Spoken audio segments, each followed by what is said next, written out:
আসসালামু আলাইকুম রহমাতুল্লাহি ওয়া বারাকাতুহু। সুপ্রিয় সম্মানিত দর্শক ও শ্রোতা, আশা করি মহান রব্বুল আলামিনের দয়ায় আপনারা সকলেই ভালো আছেন। সুপ্রিয় সম্মানিত দর্শক ও শ্রোতা, আজকে হযরত আলী রাদিয়াল্লাহু তাআলা আনহু থেকে একটি ঘটনা বর্ণনা করব। ঘটনার শিরোনাম হচ্ছে আলী রাদিয়াল্লাহু আনহুর দয়াদ্র আচরণ।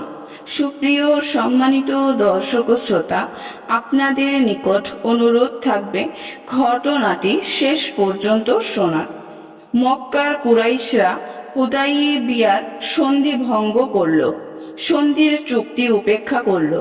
এবার রাসূল সাল্লাল্লাহু আলাইহি ওয়াসাল্লাম মক্কার অভিযানের সিদ্ধান্ত নিলেন। প্রস্তুতি চলতে লাগলো গোটা মদিনায়।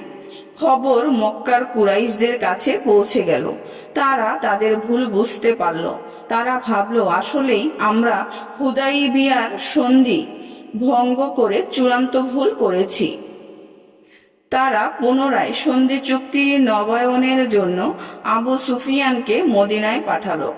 আবু সুফিয়ান মদিনায় এসে বিশিষ্ট সাহাবীদের সাথে এ বিষয়ে আলোচনা করল, কিন্তু কেউ তার ডাকে সাড়া দিল না।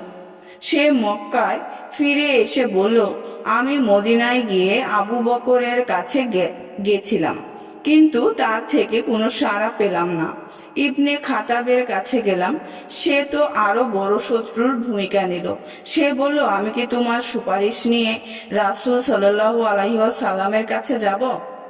আল্লাহর কসম, আমার কাছে যদি সামান্য খড়কুটো থাকে তাহলে তাই দিয়ে আমি তোমার বিরুদ্ধে যুদ্ধ করব। এরপর আমি আলী ইবনে আবি তালিবের কাছে গেলাম।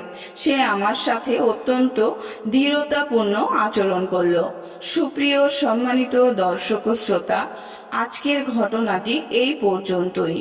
ঘটনাটি যদি ভালো লেগে থাকে অবশ্যই চ্যানেলটি সাবস্ক্রাইব করবেন, লাইক করবেন, কমেন্ট করবেন এবং বেশি বেশি শেয়ার করে দিবেন। সবাই ভালো থাকবেন। আল্লাহ হাফেজ।